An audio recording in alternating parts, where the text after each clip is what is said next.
السلام علیکم ناظرین، میں ہوں آپ کا میزبان مشتاق احمد آزاد۔ ایجوکیشن، تعلیم، تعلم، کتابیں، لائبریری، معلم، اس کسی بھی قوم کی، کسی بھی ملک کی پہچان ہوتی ہے۔ اسی سے قومیں، ملکیں جو ہیں وہ تعمیر ہوتی ہیں۔ دعا نیوز نے ایک سلسلہ شروع کیا ہے، خاص کر گورنمنٹ سیکٹر پہ جو تعلیمی ادارے ہیں ان کے حوالے سے ان کی خوبیاں، خامیاں، ان کی اچھائیاں، برائیاں وہ آپ کے سامنے لانی ہے۔ اور آپ سے بھی درخواست یہ ہے کہ آپ ان اداروں کے حوالے سے جو آپ کے پاس معلومات ہیں، جو بہتری ہیں، جو آپ ان کے ساتھ اپنے استطاعت کے مطابق کر سکتے ہیں تو وہ ضرور کیجیے گا۔ مقصد صرف یہ ہے ناظرین، اگر ایک بچہ جو ہے وہ کسی نجی تعلیمی ادارے میں پڑھ رہا ہے اور خدا نخواستہ اس کا رزلٹ اچھا نہیں آتا، وہ نجی تعلیمی ادارے سے متاثر نہیں ہوتا، تو وہ والدین کیا کرتے ہیں کہ اس بچے کو اٹھاتے ہیں کسی اور تعلیمی ادارے میں، نجی تعلیمی ادارے میں داخل کر دیتے ہیں۔ جبکہ گورنمنٹ سیکٹر میں خدا نخواستہ کوئی بچہ، کوئی فیملی جو ہے وہ متاثر ہوتی ہے اس تعلیمی ادارے سے، تو پھر وہ اپنے بچوں کو لے کے کہاں جائے گی، اس کے پاس تو کوئی اور آپشن ہی نہیں ہے۔ تو سلسلہ ہم نے شروع کیا ہے higher secondary school number 1 Mansehra سے، جس کی ایک تاریخ ہے، جس کی ایک پہچان ہے۔ ناظرین، یہ اسکول جو ہے یہ 1876 میں قائم ہوا، اور اس اسکول کا جو ابتدائی نام تھا وہ بولٹن اسکول تھا۔ بولٹن نام سے اس ادارے کا افتتاح ہوا 1876 میں، کیونکہ یہاں پر اس وقت جو گورنر تھا یا جو کہ اس علاقے کا جو انچارج تھا، وہاں پر ایبٹ کے ساتھ جو آیا تھا، اس کا نام بولٹن تھا، اس نے اپنے نام سے یہ تعلیمی ادارہ شروع کیا تھا۔ اور جب یہ شروع ہوا تھا اس وقت یہ مڈل تھا، اور سن 1876 میں۔ ناظرین، ہائر سیکنڈری اسکول نمبر 1 کی آپ کو ایک بڑی خوبصورت جو چیز بتاؤں، وہ مانسرا میں یہ واحد ڈگری لیول پہ ہم نہ کہیں تو ہائر سیکنڈری اسکول کا ادارہ ہے جس میں ہاسٹل ہے، اور اس ہاسٹل میں 28 روم ہے، اور کم و بیش 60-70 بچے یہاں پر آ سکتے ہیں۔ یہ گورنمنٹ سیکٹر میں ایک یہاں پر ایک بہت بڑی اپرچونیٹی ہے، ایک بہت بڑی فیسلٹی، ایک بہت بڑی سہولیات ہے، وہ ہے اس کا ہاسٹل، کہ یہاں پر آپ کے بچے 60-70-80 بچے جو ہیں یہاں کموڈیٹ ہو سکتے ہیں۔ یہ آپ 2-4 مناظر بھی اس ہاسٹل کے دیکھ سکتے ہیں۔ لیکن ایک سب سے بڑی خامی یہ ہے کہ یہ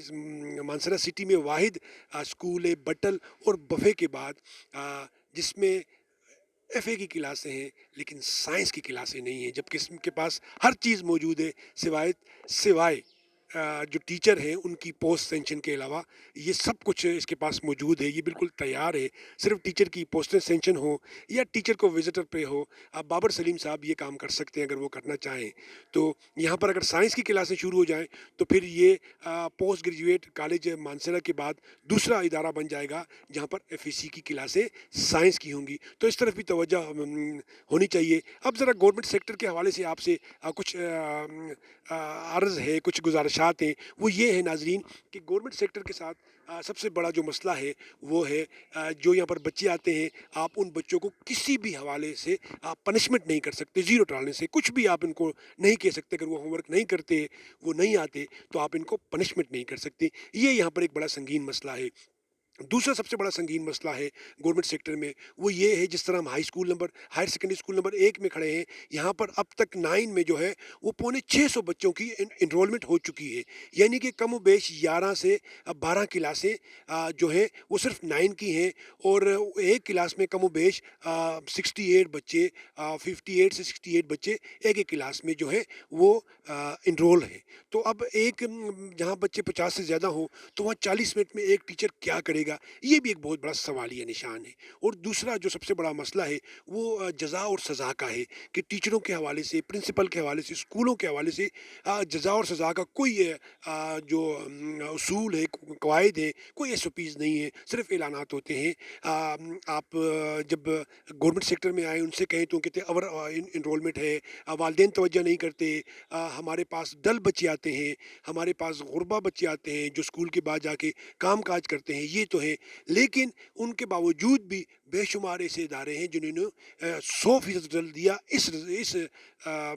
میٹرک کے ایگزام میں اس سال، جس میں پیرا خیر آباد کا اسکول جو ہے اس نے 100% رزلٹ دیا ہے۔ تو وہاں بھی یہ مسائل ہوتے ہیں، لیکن اس کے باوجود وہاں پر جو اس وقت یہاں کے پرنسپل ہیں، وہ 20 دن پہلے وہاں کے پرنسپل تھے، جن بچوں نے رزلٹ دیا ہے وہ ان کی پرنسپلشپ سے، یعنی کہ ہمارے جو محمد نذیر سواتی صاحب ہیں ان کی کوششوں سے یہ پیرا خیر آباد نے رزلٹ دیا ہے، تو وہاں بھی یہ مسائل ہوتے ہوں گے، وہاں پنشمنٹ کے حوالے سے بھی ہوں گے، انرولمنٹ بھی ہوگے، ڈل بچے بھی ہوں گے، والدین بھی تعاون نہیں کریں گے، لیکن انہوں نے رزلٹ دیے ہیں۔ اب سننے میں آیا ہے کہ 40% سے کم جنہوں نے رزلٹ دیے ان کے خلاف کارروائی ہوگی۔ ہم سب اس کے منتظر ہیں۔ آپ بھی اس کو ٹرینڈ بنائیں کہ جن اداروں گورنمنٹ اداروں نے 40% سے کم رزلٹ دیا ہے ان کے خلاف واقعی کارروائی ہونی چاہیے، صرف یہ نعرے نہیں ہونے چاہیے، صرف یہ باتیں نہیں ہونی چاہیے، یہ سیاسی بلیک میلنگ نہیں ہونا چاہیے، کیونکہ بے شمار سرکاری ادارے جو ہیں، سرکاری ورکر جو ہیں وہ سیاسی پارٹی سے بھی وابستہ ہیں، تو وہاں اس آڑے میں بھی اس جھنڈے تلے بھی وہ اپنے آپ کو بچا لیتے ہیں۔ لیکن خدارا تعلیمی نظام کے ساتھ کھلواڑ مت کیجیے گا، وگرنہ کل آپ کو یہاں پر جنگل کا ماحول ملے گا، یہاں پر آپ کو پتھروں کا ماحول ملے گا، اور پھر آپ کے بچے، ہمارے بچے، ان کے لیے کوئی پناہ گاہ نہیں ہوگی، کوئی محفوظ راستہ نہیں ہوگا، کوئی محفوظ جگہ نہیں ہوگی، کوئی محفوظ زندگی نہیں ہوگی۔ تو اس حوالے سے آپ سب ٹرین بنائیں۔ ان کے لیے بھی ایسا ہونا چاہیے کہ جنہوں نے 40% سے کم رزلٹ دیا ہے ان کے خلاف بھی قانونی کارروائی ہونی چاہیے۔ انشاءاللہ دعا نیوز مانسرہ کے تمام انشاءاللہ